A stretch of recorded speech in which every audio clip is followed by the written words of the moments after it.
Hello everybody, welcome back to the Final Fantasy 13 walkthrough. We are just... Actually got a little cutscene here and then we'll restart up the commentary.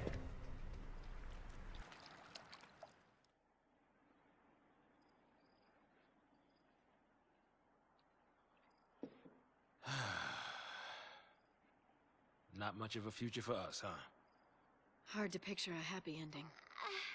We don't even know where to go. I do. Huh? There. Eden? The Sanctum Seat of Power. Oh, that's a great idea. Just charge right in there. Give him a taste of Lassie terror. You're serious? Keep running. It's die or turn Seath. There's no place for Lassie to hide. No. They want to fight? Let's take it to the Sanctum's door. This isn't a game. No. That's for damn sure. Started with Sarah. The fal'Cie took her. Now I'm a Lassie too.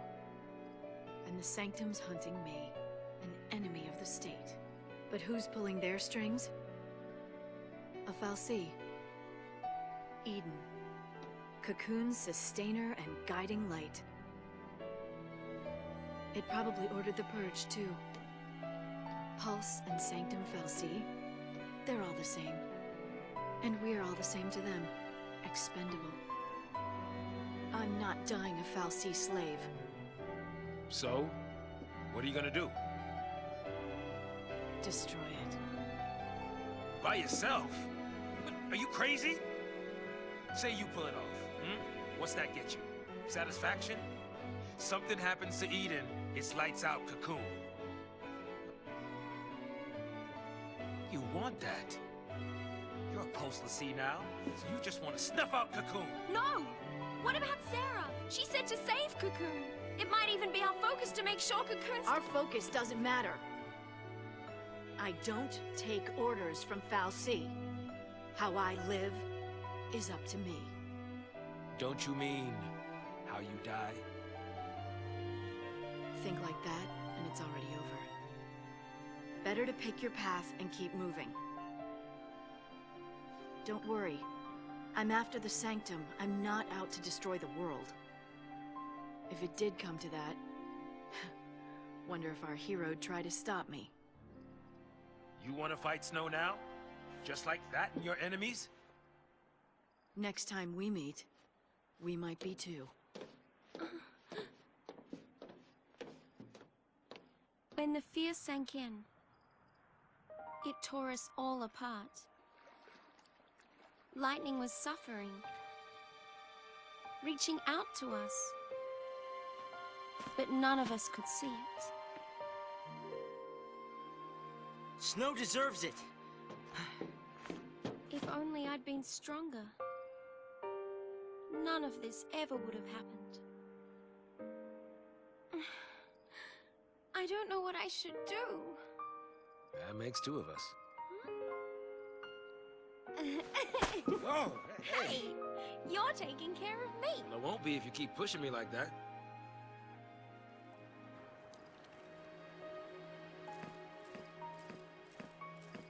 Wait for me!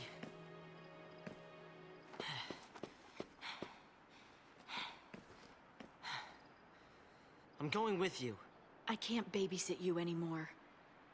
I can fight. I'm not afraid.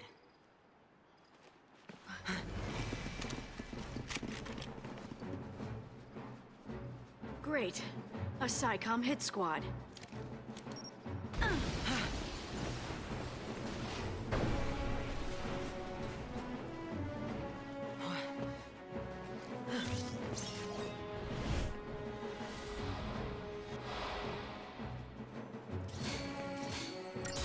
You're open!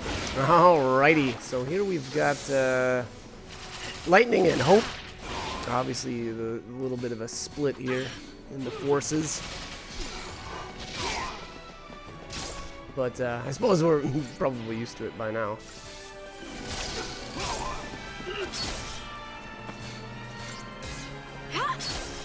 The SciComm forces here, nothing really fancy, to be honest. I don't know that it really matters as much as far as tactics go.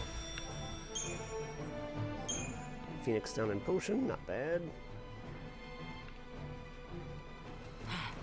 Not bad. Really?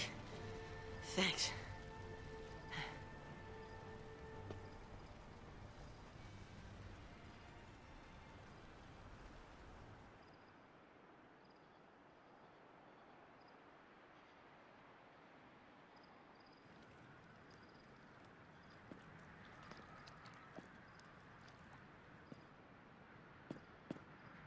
Uh-oh. Army's out to play. What now? What now? I mean, we could stay here, but shouldn't we... Run? Huh? We should run. If we rush in now, we'll just get in her way. You know, you're right. I guess. I mean, it's not like Lightning needs any help.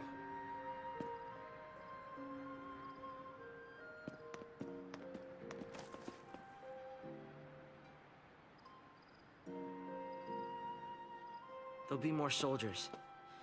We should keep moving. Lightning? Are you worried about the others? I'm sure they got away okay. So can you if you leave now. With me, it'll be fight after fight. I don't know how it'll end. It's anybody's guess. I know that. But I need to be stronger.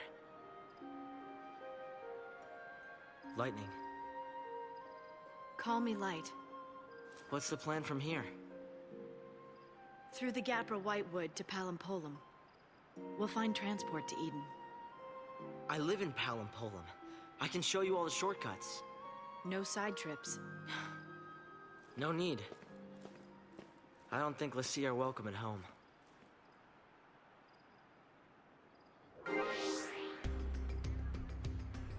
Alrighty, so once again, Lightning and Hope here. Let's see here. These look okay, although a double dose is kind of, I don't know. Yeah, that's not that useful.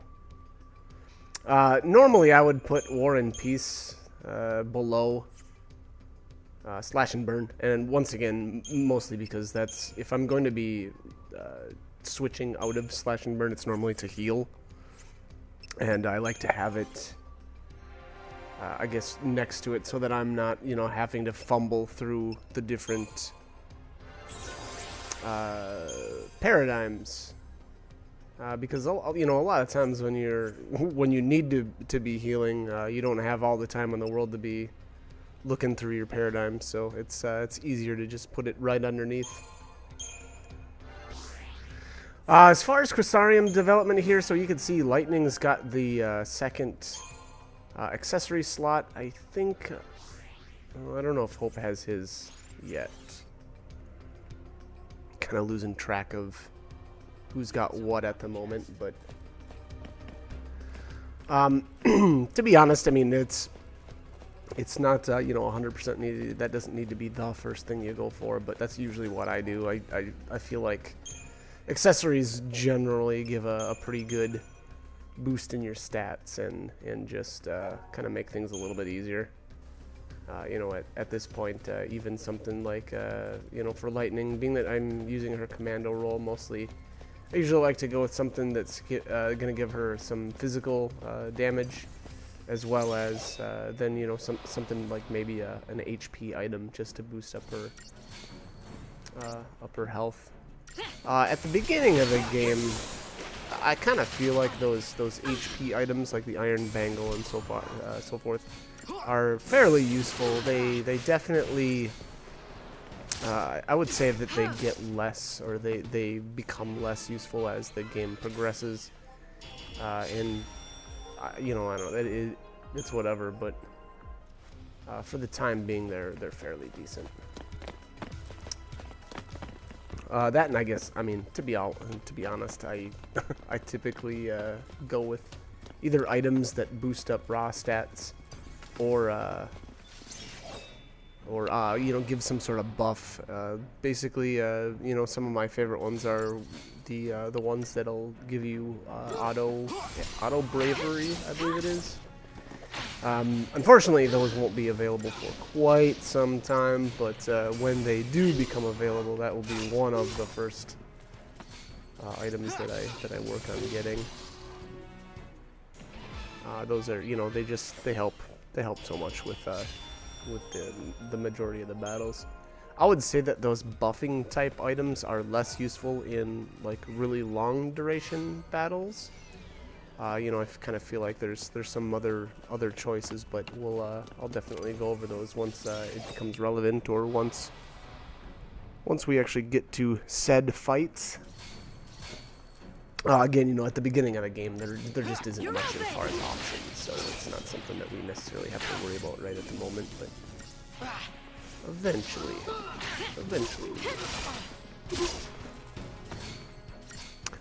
These guys, same deal. Nothing real worrisome here with this fight. Just kind of smoke them all down and walk away without looking.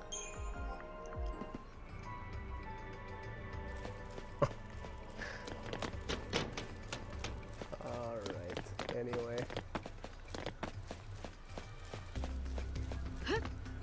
so this guy down here, I'm trying to remember if I end up getting a preemptive. Oh yeah, I got it, right? Look at that. Alright, cool deal.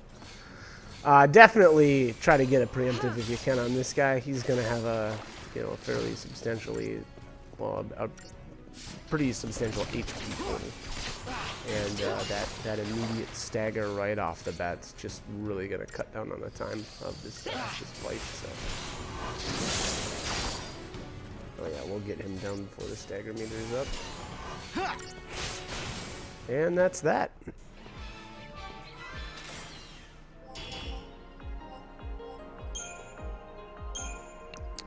All right. Electrolytic Capacitor. That is definitely going to be a inorganic material. And alright, so up here is the Pulse Armament minigame, so definitely save your game here. Any trace of the Lassie? Nothing. No sign it's been activated. Huh? Who's there?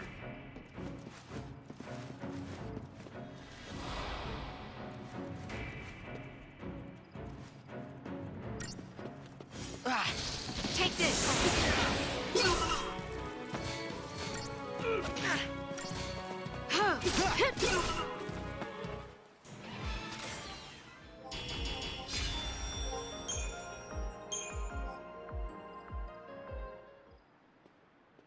What was SciComm doing here?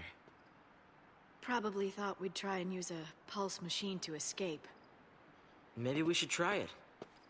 What does this do?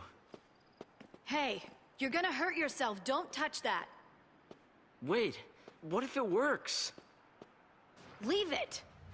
I told you to leave it. Stop! Stop already! I think I got it. Right! I think I can work this.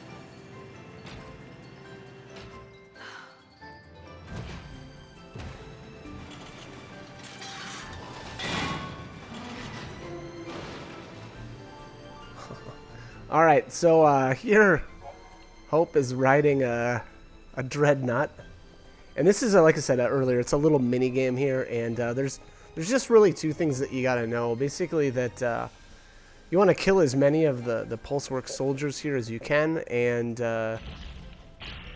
if you do it with the so basically there's two ways to kill them. You can either squish them or trample them, or use its like sweeping attack.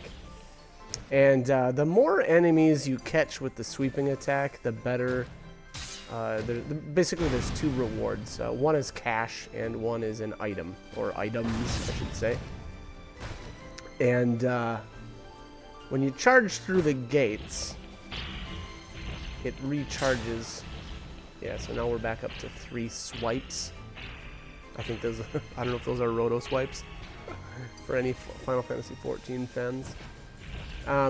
But again, the important thing you gotta know is that you want to try to swipe as many as you can, and you want to just generally kill as many as you can. Now, the first, couple areas are fairly easy. Now, this is where it gets a little trickier. But the idea here is, to get these, to get them kind of clumped up, I suppose, so that you can swipe them. Now, as you can see, though, there's a huge group of them coming up, and you'll wanna save some swipes for that. But I end up just trampling the majority of these ones here. But all right. So anyways, really, to be honest, you don't really have to worry about how efficient you are with the swipes, because I feel like the reward that's the cash reward, and then the item reward is for just total kills. So to me, the cash reward is anywhere between, I think I ended up with like 100 or 150 gil, and the maximum reward is like 1,000. And like that might seem like a lot right now, and I guess for this point in the game it kind of is, sort of, but not really.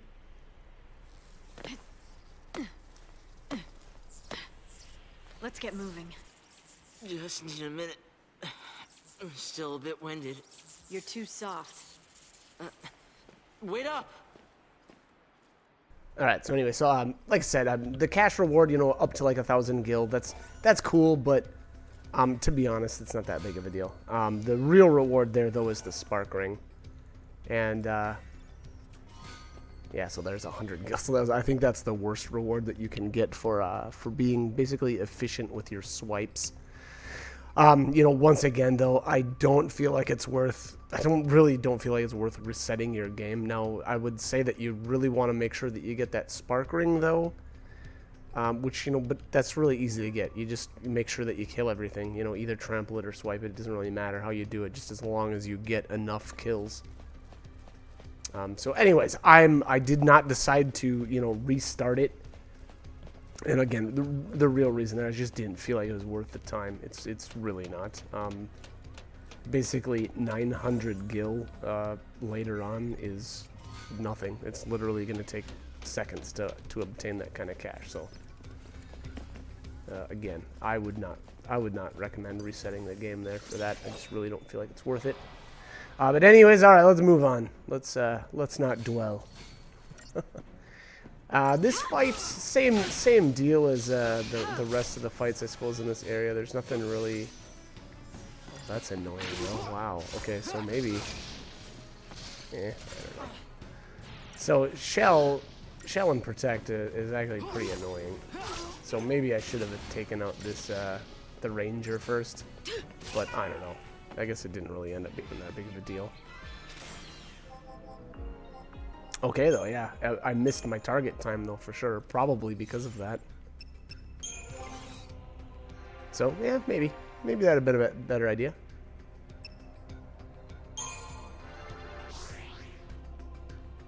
Alright, wow, I'm really low on CP, I guess, here. So normally I wouldn't recommend really leveling up, and I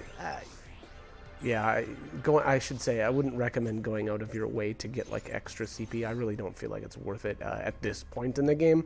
Later on, however, I definitely do, and I'll point out those areas. I guess though, to be honest, having a better CP total and whatnot, and just kind of developing your characters' raw stats it's actually fairly useful if you're unfamiliar with the game. A lot of times, you can kind of bypass good tactics by just having raw strength. Now, your battle ratings are going to suffer for that, but you'll still be able to get through the game fairly easily. So there's that argument, I suppose. So that being said, it might not be the worst idea if you're struggling to just kind of hang out in an area and try to gather up some more some extra CP. So there is that, I suppose.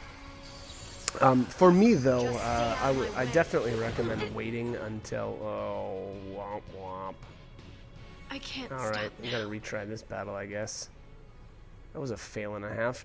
Anyways, so I typically tend to stick to certain areas to level. And, you know, I'll go over those once we actually get there. But for the most part, typically what I try to do is stick to areas that are going to have really good... I guess either really good components for leveling up gear, or just good places to gather cash. Stay sharp. And again, you know, I'll bring those up once we actually get there. It'll be quite some time before we get to that point, but you know, once we do, there are some really good spots that I've found, or some that I just really like. And, you know, again, we'll discuss those once we actually get there. But for the time being, I would say don't worry about, you know, sticking around one area too long to level up. I suppose unless you really want to, or unless you're having, or if you find yourself having some problems with, you know, defeating bosses or whatever. So, so what did I do here? All right, so it looked like we went with Super Soldier for a little bit there just to get the protects going, and that actually does help out quite a bit. You know, with protect, obviously you're taking less damage, which means less healing, which means more time actually damaging the enemy. So yeah, so that went obviously much better. Spark ring, okay. Didn't we just get one of those? I think we got one of those for the pulse minigame, right? It was a lot easier when we didn't have to walk. Anyways, let's jump down here. Looks like... Alright, so here's a ranger. I guess I would say, yeah, it's probably not a bad idea to take him out first. Wow, I one-shot him. Okay. And then, I'm not sure here, but no, okay, he did get a protect off on somebody. It's better that it's just on one person and not multiple enemies, I suppose. Yeah, much better. Alright, so 30-second target time, and we did it in 19. Not too shabs.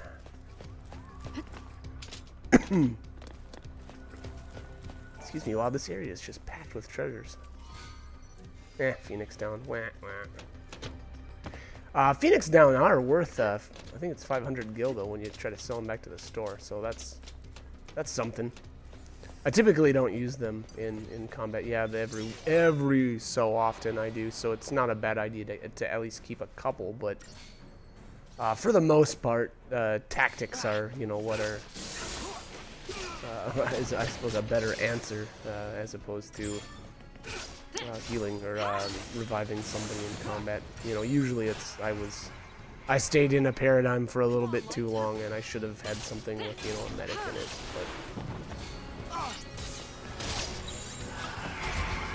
But alright, so what do we have here? Slash and burn. Alright, so yeah, I got protect going. That's probably a good idea. Although, I wonder if that guided missile actually is affected by protect or not, or if that's a... Or if Shell would have done that, although... Huh. So somehow... Okay, so it looks like the enemy puts something on the ground and then it targets it. And I just happened to not be near it when it used guiding missiles, so I didn't take any damage.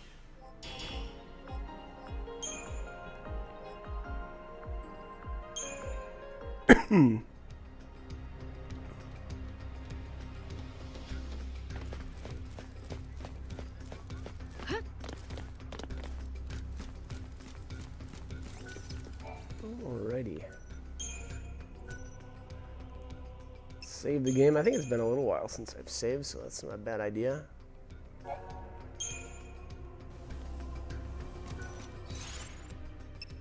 Again, you know, one of the cool things about this game, though, that I really do like is it doesn't feel like you have to save as much as you do in, you know, a lot of the other games, just because of the whole retry option. Now, whether or not you think that's lame, I don't know. I have a ton of sparklings, wow. But yeah, so I don't know. I like it. I just feel like there's a little less stress then. And nobody likes getting a game over and losing like an hour at a time. That's just not fun.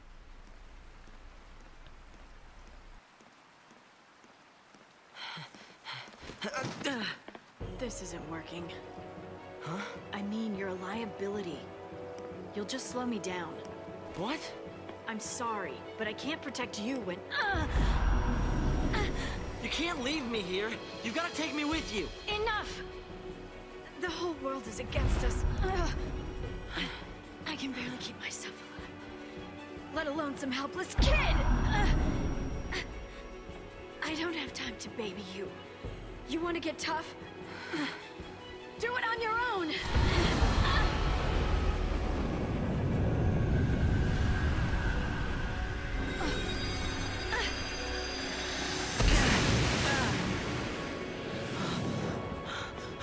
This cannot be happening. Look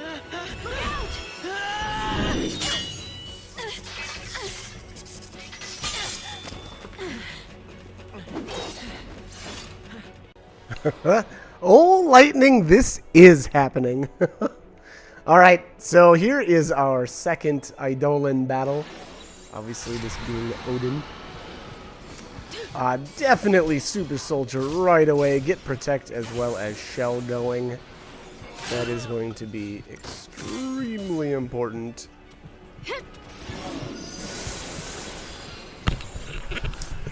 Let's see here. What else as far as tactics here? Odin is, to be honest, just brutal. His Skyward Swing knocks your characters up in the air, and oftentimes you'll end up, if both of your characters get caught in that, it's really punishing. So not the really crappy thing about it too is that if I remember right, it stops your ATB regeneration. So again, it really sucks. So, but anyways, the whole goal for this one is, if you can, attack with the Commando and Ravager roll whenever he's using Ulir's shield, or use the dual Ravager option with the what is it, dual casting, I think, and obviously just heal with Hope as often as you can. Here I was using the wrong paradigm. I was sitting there waiting for Hope to heal me, and I didn't realize that he was in Synergist, or the Synergist role. So he just stood there for a while and didn't do anything. I'm not sure how many times it took me to beat this. This is at least the second one, so we'll see here if I needed to do any more, but it's looking okay so far. 700 though, that's actually, we're pretty low on our timer. It looks like we've got about, well, this is more than half of the Gestalt gauge to go yet. So yeah, I don't know, this isn't looking so great. I don't know if this will end up being a success or failure, but it's not looking good. So basically the goal here is to obviously keep yourself alive, which is probably the toughest part. And then amass chain gauge. So that's I mean, that's really about it. There's not much else that you know possibly can do here though too. So you know, get whatchamacallit, slash and burn going until you get a good start on the chain gauge. Once you get it to about, you know, 105 or maybe a little bit higher, then it's not a bad idea to switch to dual casting. Ooh, yeah, we're getting really close here. I don't think this is a success. It's not looking good.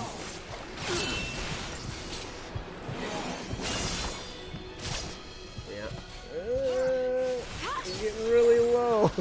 Oh, this could be close. No, that's a death. Blah. Alright, so, oh man, I got really close though. Just... So, yeah, really the only thing that probably what I needed to change for that particular time was, number one, the little area there where Hope was just standing around not doing anything, and then probably using a dual casting in there somewhere a bit more. You know, obviously, I feel like our health stayed fairly decent, but and that's the other really cool part about this game. If you have to redo a battle, you know, normally they'll put you back a little ways with the cutscenes, but what you can do is just skip those once you've already seen them. So it's actually really nice. You know, that way you're not watching the old cutscenes that you've seen a billion times, because a lot of these, especially these Eidolon battles, are really difficult. So it would be really lame if you couldn't skip them. All right, so there you can see with yeah, that was close. Yikes. So here's Ulir's shield. You know, I think I think that's how you say that. Ulir? I don't know. I don't know if there's an I in there though, so I don't know if you can say Ulir. I don't know. Anyways, that's not a bad idea to, or it's not a bad time to get going on, you know, a dual casting, or I guess still slash and burn until. I feel like you need to kind of do slash and burn for a while, you know, to bring up their, just make sure that it doesn't decay too quickly, because that's the problem with the dual casting, is that, you know, if you're not staying on him, it's going to decay really fast. So, but here you can really see the chain gauge jumping up as I'm in the dual casting. Follow my lead. Yeah, up to 127 right now, which is really nice. So yeah, the timing is looking we're doing way better this time around. And I think it's mostly because of the dual casting. Yeah, 138 already. Looking pretty healthy too, so be able to hopefully jump into dual casting again here. Slash and burn for a little bit, I guess. I don't know. I think dual casting would have been way better right there. So the other thing about this game, and maybe it's a little annoying, but you'll notice the enemies will move out of the way of some of your attacks and actually cause your characters to miss. And you know, if you're really unlucky, it'll be there's Gestalt mode. So you've got the chain gauge up to 168. That's pretty decent. But anyways, you know, it can actually make your characters miss, and actually you'll sometimes, unfortunately, miss like some really needed hits. And so you know, if we'll just say your gauge is decaying extremely fast, and you really need that commando to land a hit. Well, sometimes they'll move and you'll miss, and so you lose all your chain gauge, and it's you know, pretty crappy, but that's kind of just the way it goes sometimes. Lightning! Whoa. Your brand looks different. Was that an Eidolon? Like Lassie can summon?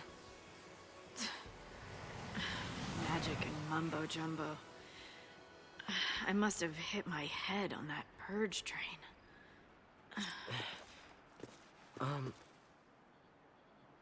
I really in your way?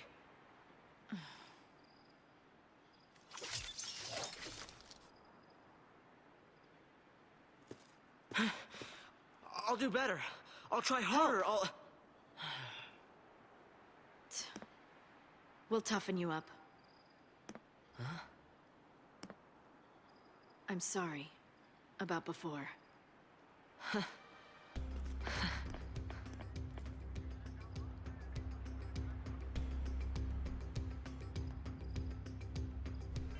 We're gonna toughen you up, boy. All right. Oh man. I don't know what impression that is. That's the backwaters hillbilly, I guess. I don't know. Let's just call it that. Anyways, let's continue on now that we've got Odin here in tow.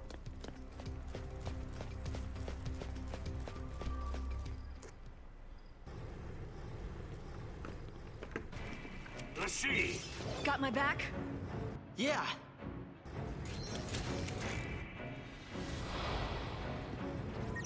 Alright, so here's the Gestalt mode tutorial. I don't know. To be honest, I don't use Gestalt mode that much. Actually, I don't really use Eidolons that much, to be completely honest.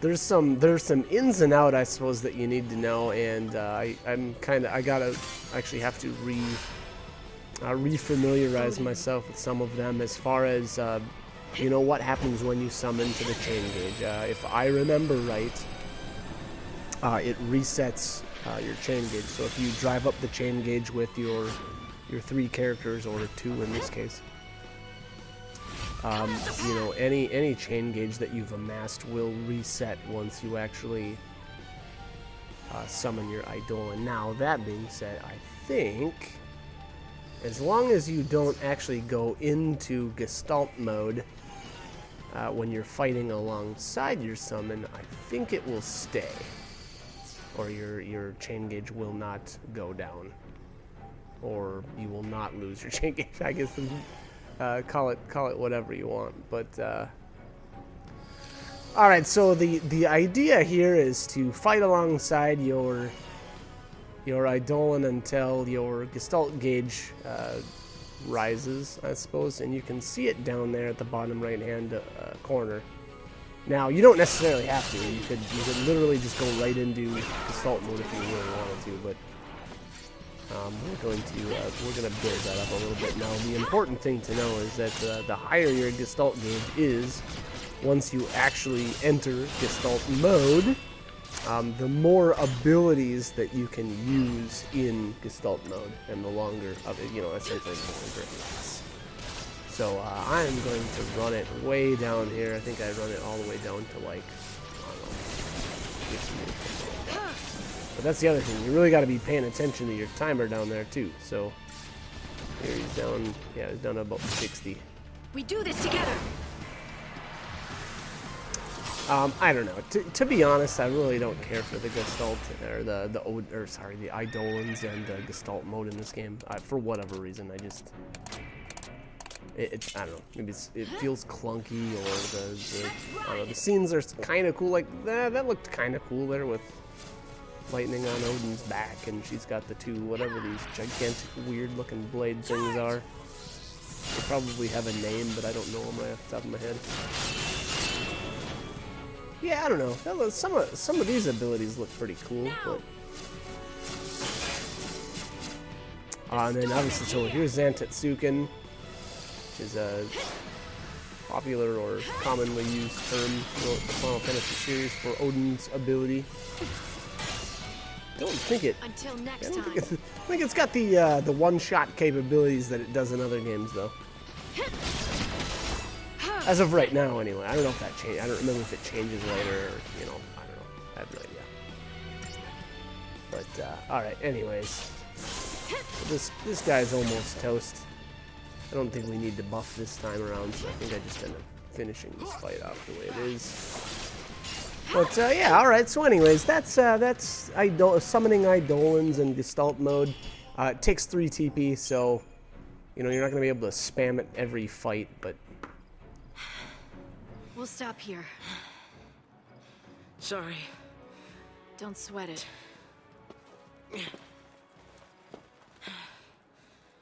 I'll look around.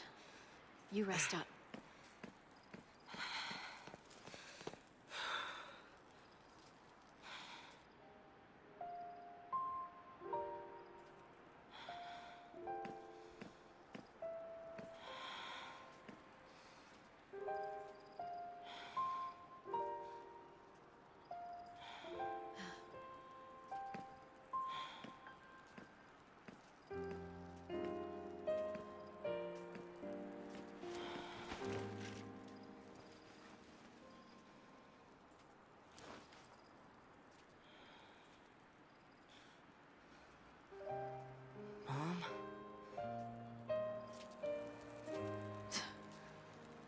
Not by a long shot.